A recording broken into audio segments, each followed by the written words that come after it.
Welcome back in our channel. Today we shall study about the verb. Verb is the fourth part of speech. Verb means क्रिया होता है, जो भी actions या किसी भी नाउन की स्थिति को दर्शाने वाला शब्द और उनके द्वारा जो कार्य एक्शन किए जाते हैं उनको दर्शाने वाले शब्द को क्रिया कहते हैं. Look at the word and now explain the definition of verb. Verbs are words. क्रियाएं शब्द हैं that जो express प्रकट करती हैं, बताती हैं, that क्या actions कार्य. Actions means क्या होता है? कार्य या state of being किसी के होने की स्थिति, होने की स्थिति. किसके होने की स्थिति? किसी भी नाउन के होने की स्थिति या उसके द्वारा जो भी एक्शन, जो भी काम किया जाए. Words are also doing words. Here some examples. Mother is angry. Mother is angry. माता नाराज है.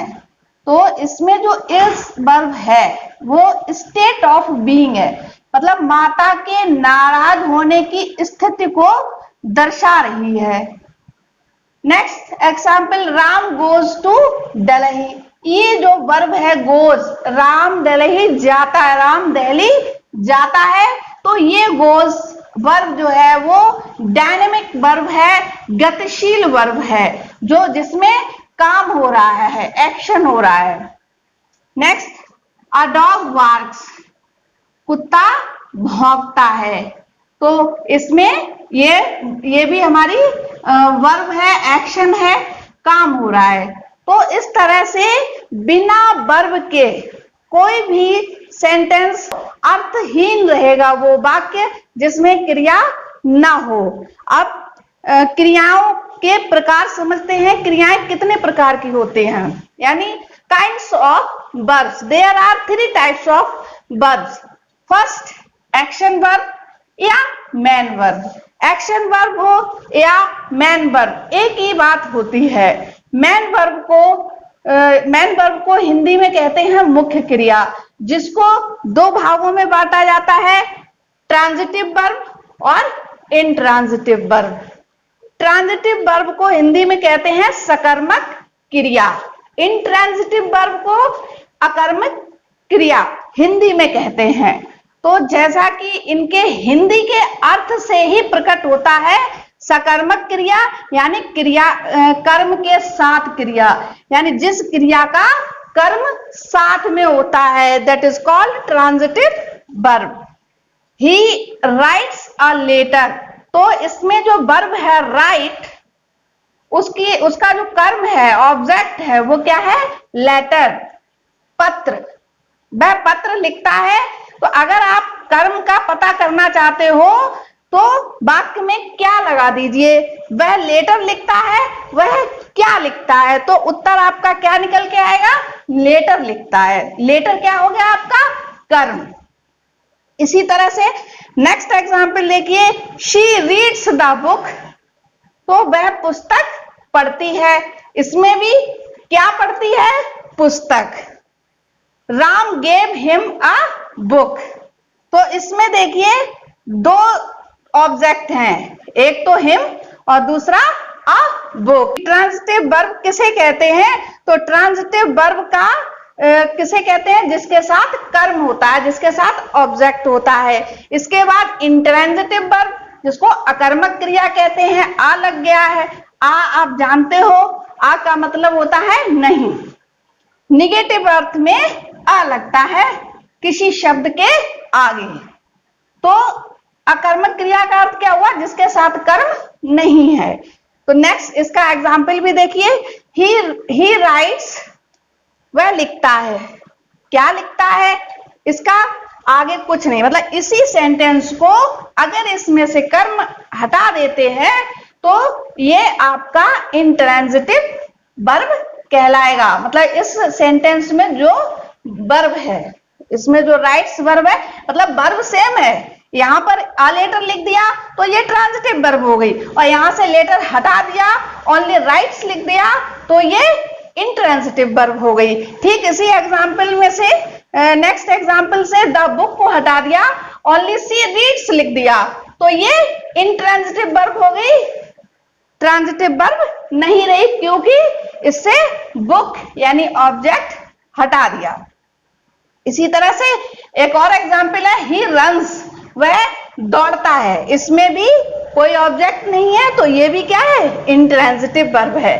आप एक चीज और देखिए, जो एक्शन वर्ब होते हैं उनको एक्शन यानी काम के आधार पर दो भागों में बांटा जाता है, एक डायनेमिक वर्ब और दूसरी स्टैटिक वर्ब। डायनेमिक वर्ब को गतिशील क्रिया कहते हैं और स्टैटिक वर्ब को स्थिर क्रिया कहते हैं। हम इन्हीं एग्जाम्पल्स में, इन्हीं उदाहरणों में ये जानेंगे कि डायनेमिक वर्ब कौन सी है और स्टैटिक वर्ब कौन सी है। जैसे ये यही एग्जाम्पल है, ही राइट्स अ लेटर, तो लिखने में गति होती है, लिखने में गति होती है, बाकायदा उसमें हमको पेन या पेंसिल लेके उसमें मोशन दिखाना पड़ता है। तो ये राइट्स जो है वो क्या हो गई, आपकी डायनेमिक वर्ब हो गई, ये गतिशील क्रिया हो गई। लेकिन दूसरा ही एग्जाम्पल जो हमने दिया है यहाँ पर, शी रीड्स द बुक, तो रीड्स इसमें गति नहीं हो रही है। कैसे, आप देख लीजिए, मानिए मैंने एक कोई भी नोटबुक या बुक में इसको इस तरह से इस कंडीशन में पढ़ रही हूँ, साइलेंस हूं, बोल नहीं रही हूं और मैं पढ़ रही हूं, तो आप स्थिति को देख रहे हो, स्थिति को देख रहे हो, क्योंकि बुक पकड़े हूं, बुक देख रही हूं, तो इस स्थिति को देखकर आप ये कह सकते हो कि मैं बुक पढ़ रही हूं। तो ये आपकी हो गई स्टैटिक वर्ब, ये हो गई स्टैटिक वर्ब, यानी ऐसी क्रियाएं जिनके एक्शन या जिनकी स्थिति को देखकर आप ये समझ सको कि ये क्रिया हो रही है, ये काम हो रहा है, वो आपकी स्टैटिक वर्ब कहलाती है, यानी स्थिर क्रिया कहलाती है। ऐसे ही Ram gave him a book, तो हम किसी को जब कोई चीज देते हैं तो गति तो होती है उठाकर और फिर उसको देना, एक हाथ से दूसरे हाथ में देना, तो ये भी आपकी डायनेमिक वर्ब हुई। तो इस तरह से ये क्लियर हुआ कि डायनेमिक वर्ब और स्टैटिक वर्ब क्या होती है। इसके साथ साथ आपको एक चीज और बता दें, स्टैटिक वर्ब में हमारी वो वर्ब भी आती हैं जो मेंटली काम करती हैं, जैसे स्लीपिंग, जिसमें हमारे सेंस काम करते हैं। 5 सेंस ऑर्गन्स जो होते हैं उनमें से स्मेल वर्ब है, तो उसमें भी गति नहीं पता चल रही है, तो ये स्टैटिक वर्ब्स में आ जाती हैं। जितनी भी क्रियाएं जिनमें एक्शन होता हुआ नहीं दिखता है वो स्टैटिक वर्ब होती हैं, उनको स्थिर वर्ब कहते हैं, स्थिर क्रिया कहते हैं। और डायनेमिक वर्ब वही होती है जिसमें जो भी काम हो रहा है वो उसके होने का पता चल रहा है, दिख रहा है, कार्य कैसे किस तरह से हो रहा है। तो इस तरह से ये आपके जो एक्शन वर्ब है इसको हम डायनेमिक और स्टैटिक वर्ब भी कहते हैं। मतलब दो भागों में बांटा जाता है एक्शन वर्ब को, डायनेमिक और स्टैटिक वर्ब में। अब इसके बाद हमारा जो दूसरा काइंड ऑफ वर्ब है वो है लिंकिंग वर्ब। लिंकिंग वर्ब जिसकी हिंदी होती है संयोजक क्रिया। संयोजक क्रिया जो कॉम्प्लीमेंट की तरह काम करती है, संयोजक क्रिया जो वाक्य को पूरा करती है।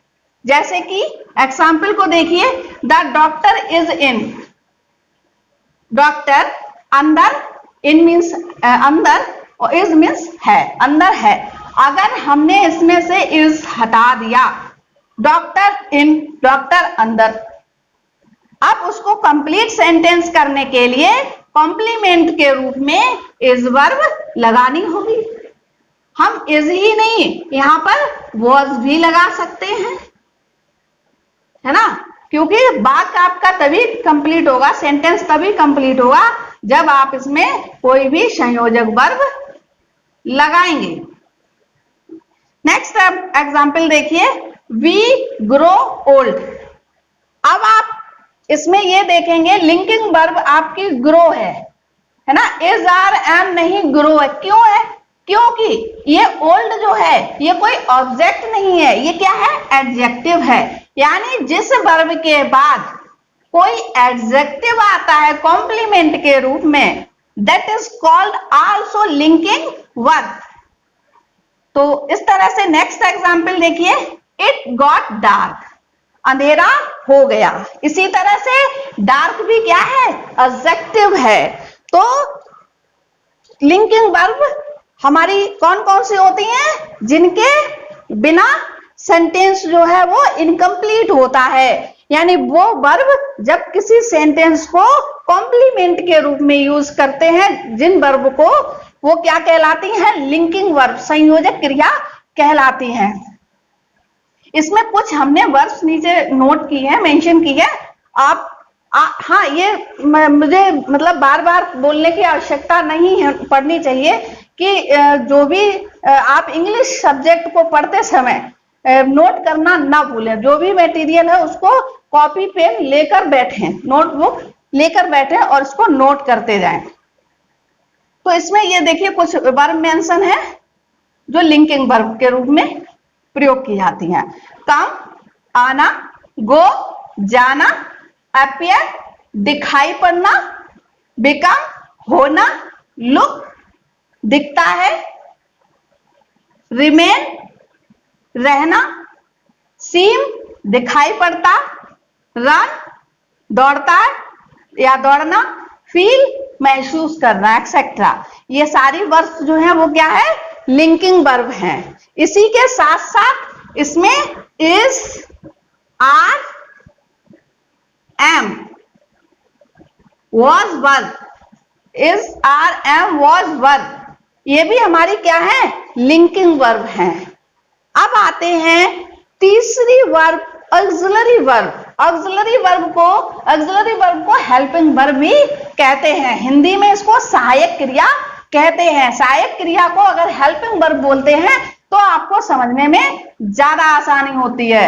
और ये सहायक क्रिया यानी हेल्पिंग वर्ब हो या ऑक्सिलरी वर्ब हो, ये दोनों ही एक ही होती हैं। इनको दो भागों में बांटा जाता है, एक तो प्रिंसिपल या प्राइमरी ऑक्सिलरी वर्ब।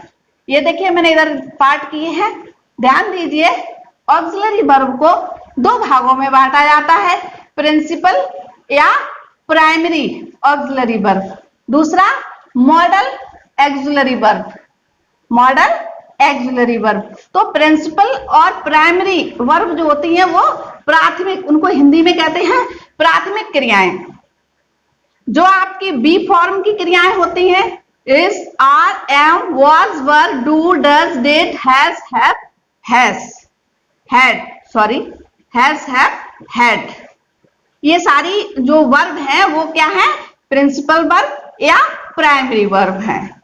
इसके बाद आते हैं मॉडल ऑक्सिलरी वर्ब, जिसमें आपकी ये वर्ब आती हैं can, could, shall, should, will, would, may, might, must और टू, है ना। इनके मीनिंग भी बताने की आवश्यकता होगी। आप इनको जब आगे यूज करवाएंगे, एक्सरसाइज करवाएंगे, तब इनकी हिंदी भी बताएंगे। फिर भी मैं बता दे रही हूँ एक दृष्टि से, आप नोट कर लीजिए। कैन मीन्स सकता है, कुड मीन्स सका, शैल मीन्स शैल और विल का प्रयोग गागी यानी फ्यूचर टेंस में करते हैं, और शुड मीन्स चाहिए, वुड मीन्स भी चाहिए, मे, माइट, में सकता है। ये क्या कहते हैं? वुड है, शुड है, माइट है, ये सेकंड फॉर्म में यूज किया जाता है। ये आपको फॉर्मेशन जब होगा फर्स्ट, सेकंड, थर्ड फॉर्म करके, तो उसके लिए एक अलग वीडियो बनेगा वर्ब्स का किस तरह से यूज किया जाता है। मस्ट मीन्स भी चाहिए, और टू। अब ये मस्ट है, और टू है, शुड है, वुड है, इनका मीनिंग चाहिए ही होता है, लेकिन किस जगह कितना चाहिए तो यूज पर डिपेंड करता है। तब ये हम अपना नेक्स्ट जो चैप्टर, नेक्स्ट कॉन्सेप्ट होगा, तब उसमें सीखेंगे। इसके बाद आता है हमारा मॉडल ऑक्सिलरी का एक और पार्ट, मतलब मॉडल ऑक्सिलरी का एक और पार्ट होता है सेमी मॉडल। मॉडल ऑक्सिलरीज ये भी हैं, लेकिन ये सेमी मॉडल है। जैसे इसमें तीन ही है, नीड और डेयर और यूज टू। आपको एक चीज क्लियर कर दें, जो एक्सिलरी वर्ब होती हैं वो पूरी 24 वर्ब होती हैं। 24 वर्ब हमारी हेल्पिंग वर्ब होती हैं, ऑक्सिलरी वर्ब होती हैं। अतिरिक्त 3 जो है वो हमारी ये सेमी मॉडल वर्ब्स होती हैं। तो इस तरह से मॉडल एक्सिलरी वर्ब्स जो होती हैं वो टोटल कितनी हो गई, 24 वर्ब्स हो गई। तो इस तरह से ये थे हमारे टाइप्स ऑफ वर्ब्स। इसके अतिरिक्त कुछ फ्रेजल वर्ब भी होती हैं जिनको ट्रांजिटिव और इंट्रांजिटिव फ्रेजल वर्ब के रूप में जाना जाता है। तो अब आगे हम उसको देखते हैं। फ्रेजल वर्ब, वर्ब एवं एडवर्ब से मिलकर बने फ्रेज को फ्रेजल वर्ब कहते हैं। हियर सब examples. Run down, run verb है, डाउन एडवर्ब है, और दोनों को मिलाकर इसका जो अर्थ बनेगा वो होगा छीड़ होना। छीड़ होना, रन डाउन मीन्स क्या होता है, छीड़ होना यानी नष्ट होना। कम राउंड, कम वर्ब है लेकिन इसमें एडवर्ब राउंड लग जाता है और इसका मीनिंग क्या बनता है, घटित होना। तो इस तरह से ये पूरी वर्ब क्या बन गई, फ्रेजल वर्ब बन गई। अब कुछ और हैं, इधर देखिए। कम अक्रॉस, कम वर्ब है, अक्रॉस क्या है, एडवर्ब है। तो एडवर्ब को साथ लेकर जो वर्ब आई हुई है उसको फ्रेजल वर्ब कहते हैं, और इसके साथ साथ इसका अर्थ ही चेंज हो जाता है और इसका अर्थ कुछ अलग निकलता है। जैसे कम अक्रॉस का मीनिंग होगा अकस्मात मिलना। ऐसे ही back out, back out means वचन से पीछे हटना, वचन से मुकर जाना। Withdraw your promise, withdraw from promise. तो इस तरह से ये होती हैं फ्रेजल वर्ब। और फ्रेजल वर्ब भी ट्रांजिटिव और इंट्रांजिटिव वर्ब के आधार पर 2 भागों में बढ़ जाती हैं, इंट्रांजिटिव फ्रेजल वर्ब और ट्रांजिटिव फ्रेजल वर्ब। तो ये आप ट्रांजिटिव और इंट्रांजिटिव वर्ब पहले समझ चुके हैं, तो इसको समझने में आपको बहुत आसानी रहेगी। इंट्रांजिटिव वर्ब जिसके आगे कर्म ना लगा हो, ऑब्जेक्ट ना लगा हो। इन लगने का मतलब ही हो गया नहीं। और ट्रांजिटिव वर्ब वो होती हैं जिन वर्ब के बाद ऑब्जेक्ट हो, कर्म हो। तो कुछ उदाहरण देखते हैं। द 2 फ्रेंड्स फेल आउट, 2 मित्र झगड़े या झगड़े में पड़ गए। तो फेल आउट, इसमें फेल वर्ब के साथ आउट एडवर्ब लगने से इसका जो मीनिंग बनेगा वो होगा क्यूरल्ट, यानी झगड़ा, झगड़े। फेल आउट होता है, इसमें सेकंड फॉर्म लगी हुई है, तो इसलिए यहां पर इसका मीनिंग झगड़े लिखा हुआ है। मतलब वैसे तो फॉल आउट होता है जिसका मीनिंग होता है झगड़ना। तो नेक्स्ट एग्जांपल देखिए। The car broke down on my way home, car खराब हो गई यानी कि फेल्ड टू वर्क, काम करने में फेल हो गई। कहां पर, ऑन माई वे होम। तो इन वर्ब के बाद आपको कोई ऑब्जेक्ट नहीं मिलेगा, है ना। तो जब नहीं मिल रहा ऑब्जेक्ट तो ये क्या हो गई, इंट्रांजिटिव फ्रेजल वर्ब। ऐसे ही एक एग्जांपल इसको देखिए। Your difficulties will pass away in course of time, आपकी समस्याएं, डिफिकल्टीज यानी problems, will pass away, pass away गुजर जाएंगी, निकल जाएंगी, बीत जाएंगी, इन कोर्स ऑफ टाइम, समय के साथ ही। तो पास अवे दोनों वर्ड मिलकर, यानी पास वर्ब है, अवे क्या है, एडवर्ब है, तो दोनों को मिलके उसका अर्थ बनता है गुजर जाएंगी। तो इस तरह से ये हुई आपकी इंट्रांजिटिव वर्ब। ठीक इसके अदर अपोजिट में आप आइए तो देखते हैं। नेक्स्ट एग्जांपल देखिए। The wind blew out the candle, हवा ने कैंडल को ब्लू आउट कर दिया। क्या कर दिया, बुझा दिया। ब्लू आउट मीन्स होता है बुझा दिया, बुझा दिया। तो बुझा दिया वर्ब के बाद कैंडल है, कैंडल है, कैंडल क्या है? ऑब्जेक्ट है। So this verb is transitive phrasal verb. जिस वर्ब के साथ ऑब्जेक्ट होगा वो आपकी ट्रांजिटिव वर्ब कहलाती है। और चूंकि यहाँ पर जो एडवर्ब वर्ब जो है वो एडवर्ब के साथ है, कंबाइंड होकर है, तो ये फ्रेजल वर्ब हो गई, तो ये ट्रांजिटिव फ्रेजल वर्ब हो गई। नेक्स्ट देखिए, look up the meaning of this word in the dictionary. तो लुक अप मीन्स होता है ढूंढो, ढूंढो।